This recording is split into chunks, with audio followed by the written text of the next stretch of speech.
Hello and welcome to the Matthew Alton Art channel again. Here I am back again with another video. As I said in the last video, it wouldn't be too long before the next one came along, as I'm currently doing a challenge in April to do 6 or 8 still life oil paintings within the month. So this is number 3. I am very much behind with this challenge, but I'm still hoping to sort of get there and manage the 6, probably 6 to be fair by the end. I've only got 10 days left, but we'll see how we do.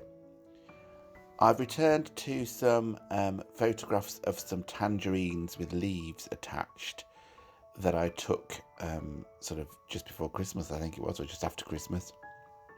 And I took a photograph back then of one of the tangerines next to a sort of a little studio pot that's quite a wobbly little pot with uneven glaze and that sort of thing on it. And I thought I would try and do this painting and see if I could tackle pottery.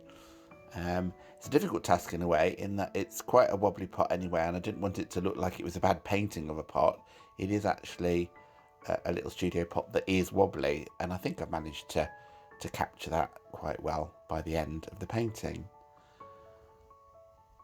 You can see that I'm working on Arches Huile Paper again. Those of you that follow the channel know that I often work on a special paper for oil paints, as I don't really like the rough surface of canvas to paint on really. So I've returned to the Arches Huile Paper for this. I don't know if you noticed at the beginning, but I just covered the whole surface after I'd drawn out the arrangement with some Galkid medium, just a very thin layer, because paper is quite absorbent when it comes to oil painting, and if you put the oil paint straight onto the paper, it's difficult. It doesn't flow very well, so it's difficult to get the first layers on. And I think the Galkid medium helped in this case. It also means the paint's a little bit thinner, of course, but it dries quickly, so you can go over the top of it really.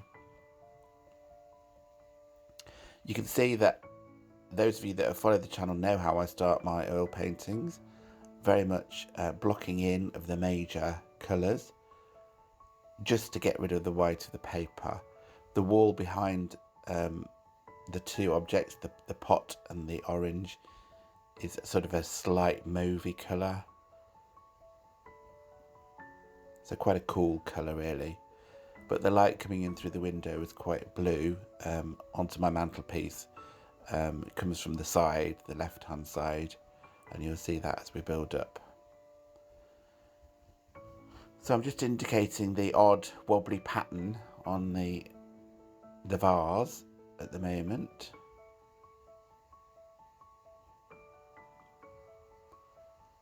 Just the beginnings of just blocking in really, to be fair. And I'll go into more detail as we carry on through this process.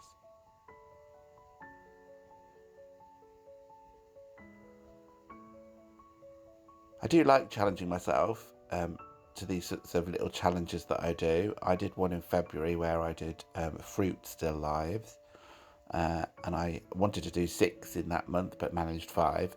Looks like I'll be short this month as well, but I might get the lower end, we'll see. It sort of makes you focus on work. When you're a full-time artist, as I am these days, you can sort of let the time drift by without actually doing work, especially when you're busy doing exhibitions and all the YouTube stuff that's associated with it, and the social media stuff, and the Patreon that I run. And you can sometimes have a month go by without having hardly painted at all. So having a challenge sort of helps me to make sure that I do some work. You can see that I'm slowly building up here, quite thin paint, layers of thin paint on top of each other. Using a paintbrush there, resting on the side of the board that I'm using. The paper is taped to a board here. I like using the tape because it gives a lovely neat edge when you take the tape off at the end.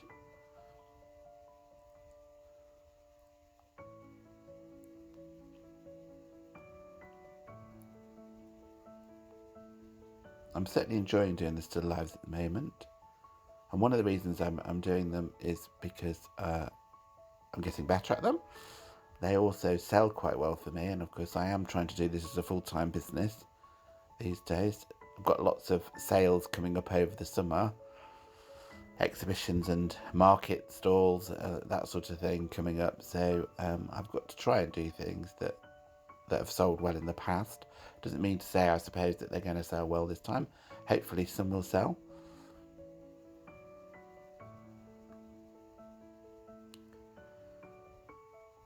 Those of you who've watched the channel for a while will know that, you know, I'm guilty of flitting around from one subject to the next, one medium to the next, because it keeps it interesting for me in a way.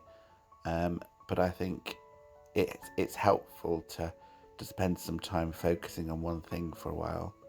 So this year I've decided to do sort of some focus months where I do sort of one subject or one medium for a whole month.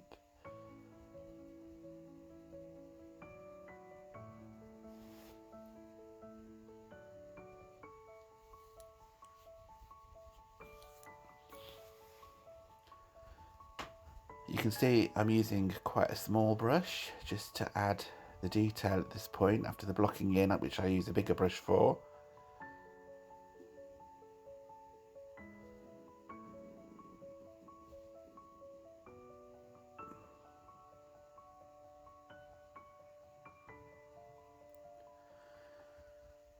Working wet into wet can be quite difficult, as I've mentioned before, because sometimes the paint mixes with the layer that you've put on below, and you don't want that to happen, otherwise you end up with a muddy painting. But with practice you get better at it, and using the right brushes as well. Some brushes remove the paint from below sort of thing and mix it with the one that you're putting on. Just building up the vibrancy of the glazes on the pot now. It's a little pot I bought years ago from, I don't know, a second-hand shop or something. I just quite liked its simplicity and its colourful pattern. I possibly bought it with doing a still life of it in mind at some point, and here I am finally doing it.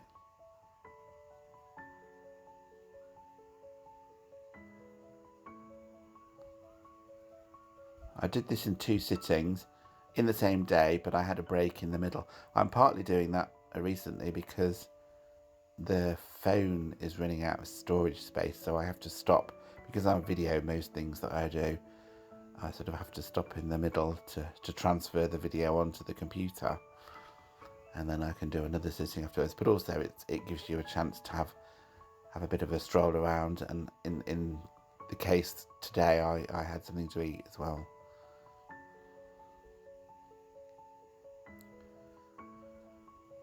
A lot of the still lives I've done recently have been on my mantelpiece. I've arranged things on the mantelpiece, partly because I get nice side lighting when I do that from the window. But it must be one of the most famous mantelpieces in the world, the amount of still lives I've done of it, on top of it rather.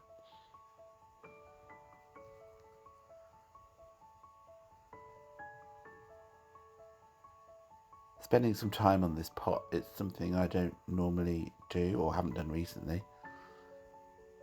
So it's just a bit of a new subject for me, so I'm trying to take my time with it.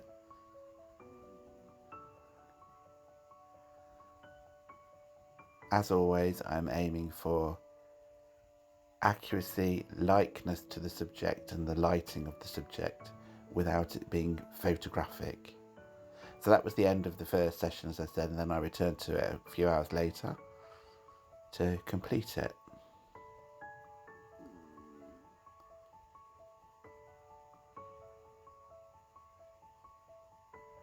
If you're an artist yourself, do you do challenges to make yourself work?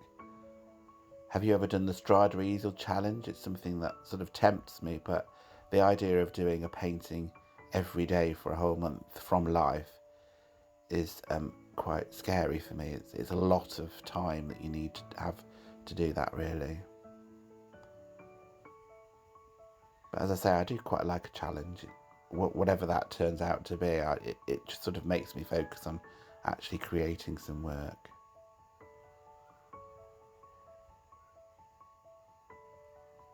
Just doing the leaves now, and that they're quite difficult because they're quite shiny actually, and there was quite a lot of light catching them, and some blue light as well from the sky, I presume, through the window. Quite wrinkled. I suppose they dry out during transit to a certain extent, but they're quite waxy leaves on oranges. So a good sheen on them.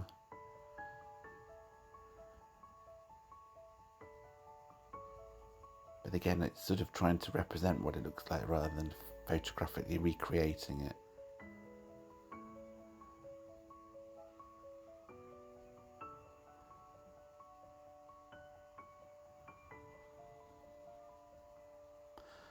It's an A4 piece of painting, this. So fairly large for me, because I don't paint very big generally. I have done some bigger pieces, but A4 is fairly large for me. I tend to paint small because I have little space in the house to store paintings before they sell. And also I always think people live in small houses, and also people run out of space, but often you can find a space for a little one if you like having art on your walls. But having a big painting is more difficult for people to find space for. Now building up the sort of saturated nature of this orange. The blocking colour was just quite thin paint, and partly because it was mixed with the Galkid medium that I'd painted onto the surface to start with. And now I'm sort of deepening the oranges and also adding Orange's Complement, which is sort of a purpley colour, to get the shadows at the bottom of the orange and under the leaf. There is reflected white light from the wall though in that shadow underneath the leaves, so trying to get that to come across as well.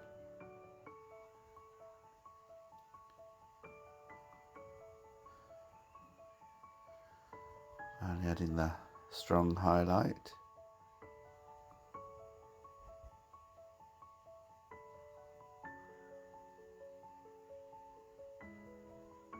Generally lightening the top there with yellow, more pure yellow, which of course mixes with the orange that you've already put on while it's still wet.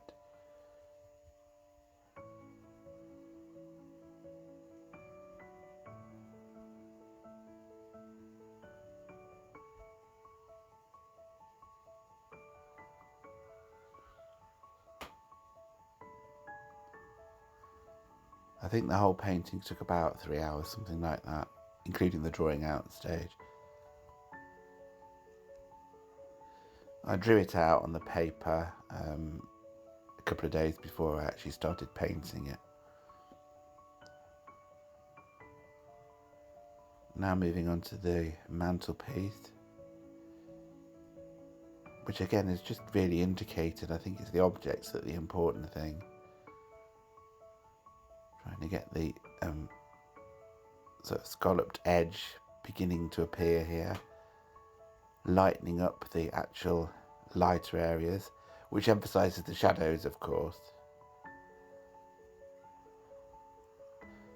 It can be quite subtle to do that on a black surface, and it isn't super shiny. It's sort of a satin paint on the mantelpiece.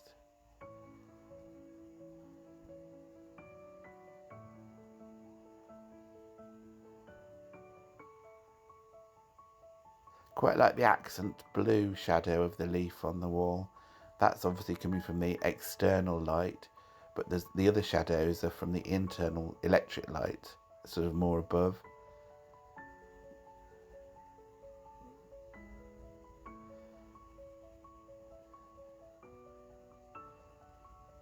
Now just putting a black layer of paint under the first edge of the mantelpiece, and then indicating the sort of scalloped edge gradually.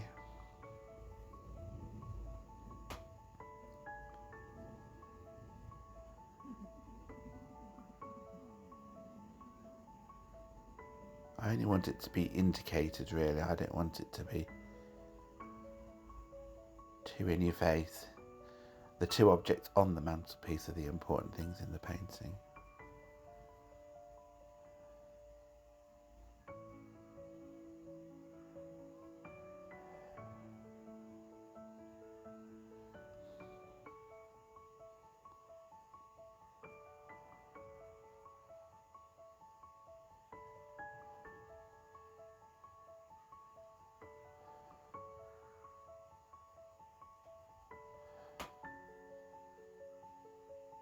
Not too far off finishing now. Don't know if you saw I darkened up those shadows and then I'm sort of lightening them again. They looked a bit too dark. And finally just putting a bit of reflected light on the very edge of that orange in the dark shadow area on the right hand side of it.